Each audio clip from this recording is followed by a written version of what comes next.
All righty. Good morning, Coach. Can we get a few opening comments from you, and then we'll take questions from the media. Please raise your hand if you have a question. Keep yourself on mute if not. Okay, Donte. There's been a lot of positivity and energy in practice the last few days. So, I love to see it, whether it's competition between the offense and defense or even the service looks. So, just making sure we continue that. And, everybody knows they'll get a chance, pretty much to play in this particular ball game just by what they do in practice. Just making sure things carry over to the game and make sure we reward those people that practice hard. So it's great to see the team out there like that. And at the same time, the coaches have brought a game energy, this particular week in practice. And I just look forward to making sure we put the finished product on the field on Saturday. Okay, raise your hands if you have a question. I'll wait for the cue. And start Ryan Karchi. Good morning, Donte. I know we talked a little bit about receivers to replace Drake, but any of those guys in particular who stood out this week over the course of practice? You know what? All of them have, in different facets. You can see Cal Ford, the green light has came on, the sense of urgency. So you could definitely see that. You can see Gary Bryant and Taj the way running around. But at the same time, it's not just our receivers. You can also see, our tight ends, how they're moving them around and different things and, doing everything to get open, because it's a lot different when it's certain, I guess, plays or pass plays where you may be the second or third option or the second or third look for a quarterback to when all of a sudden we're calling those plays and now you're the first look or the first option.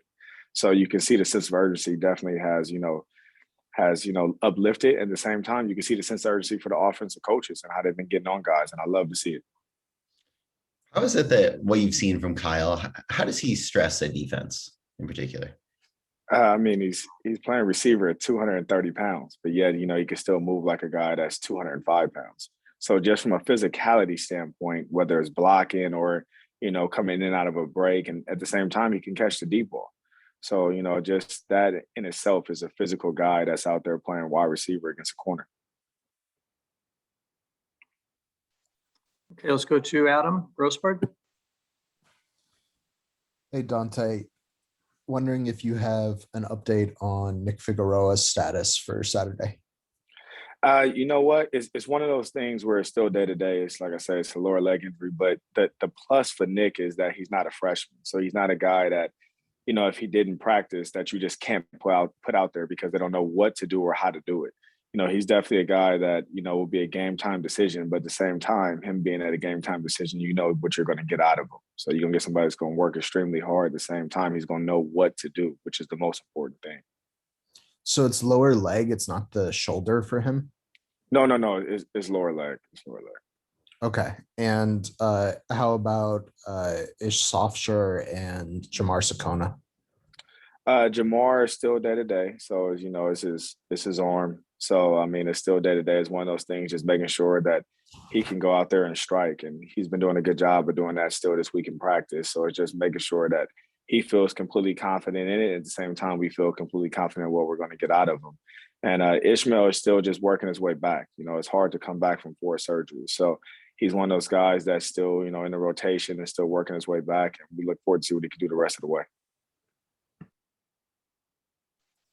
Ryan Abraham. Good morning, Donte. Excuse me. Arizona State is a kind of interesting team. They would look like they were flying high and undefeated in the conference, and they had a 14-point lead against Utah. And then the last 6 quarters, they've seemed to just kind of fall apart a little bit. What have you seen a difference between what they looked like early in the season and what they've been like, what we said in the last 6 quarters or so?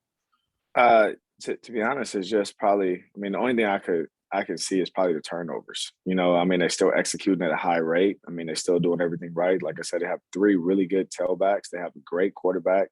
They have wide receivers that are capable. They're big at tight end. So it's not nothing that they're doing, that is changing. It's just probably the turnovers. They're still getting yards. They're still creating big time plays. They still have playmakers on offense and defense. So nothing has changed. It's not like it's a guy that's out that they're missing or anything like that. So, it's definitely going to be a challenge on Saturday.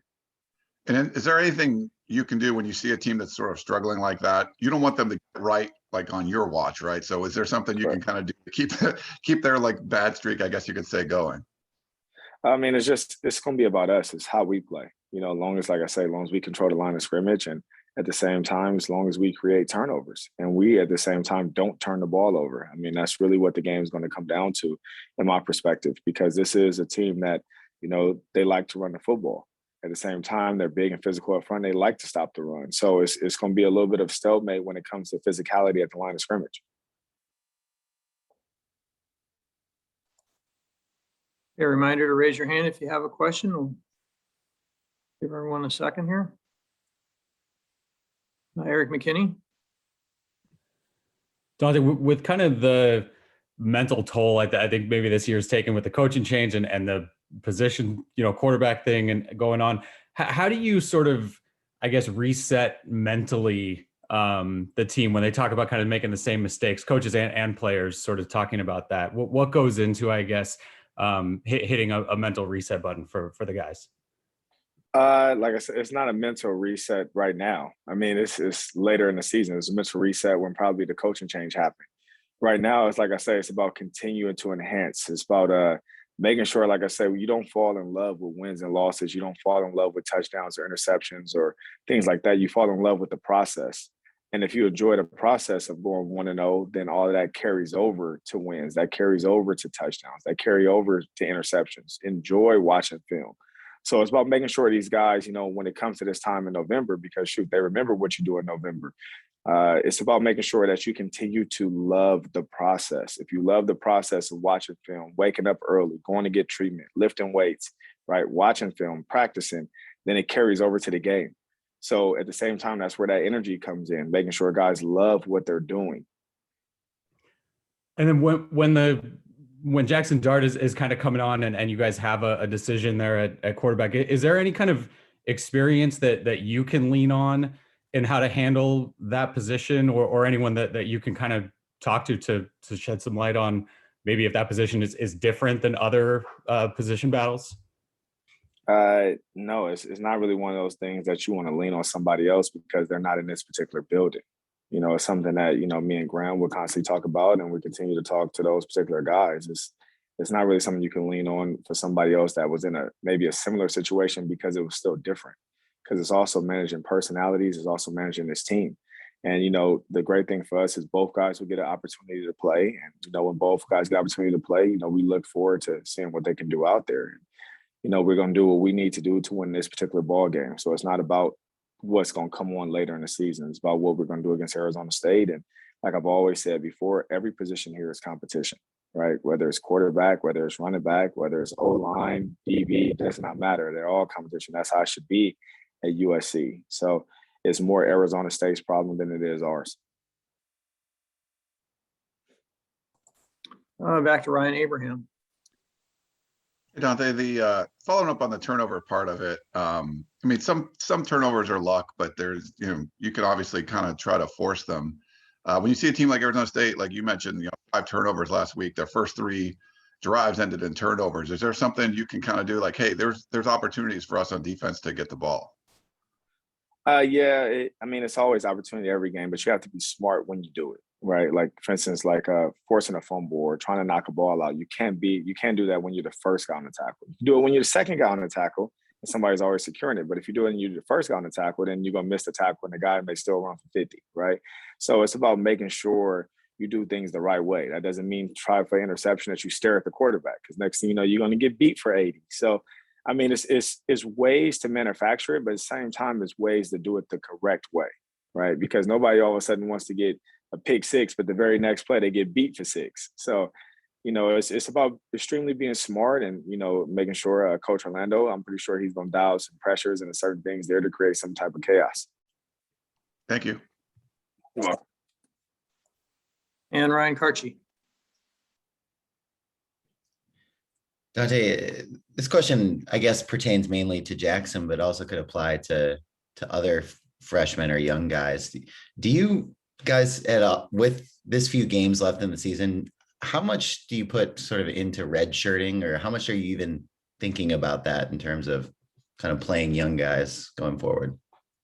Well, we definitely have thought about it. And, luckily, we have, we keep the stats of how many guys have played X amount of games. I can't think of the exact, amount of years ago, but 2 or 3 years ago when they switched to now you can play 4 games and still redshirt.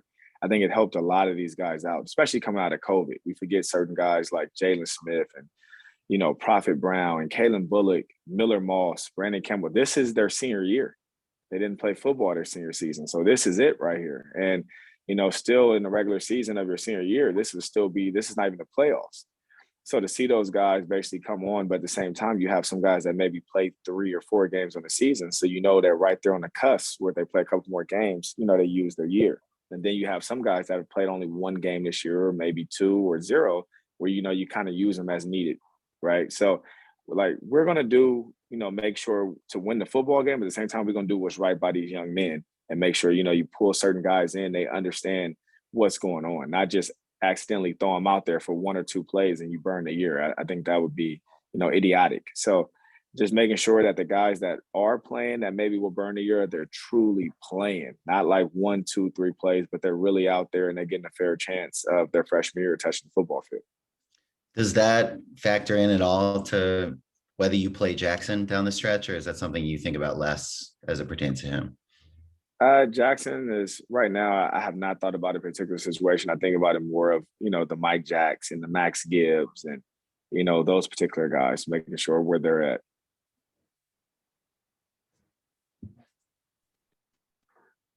Okay, I don't see any more questions. Coach, thanks for joining us this morning. Media, thank you for being here. We'll see everybody out at ASU on Saturday. Safe travels. I appreciate you all. If I don't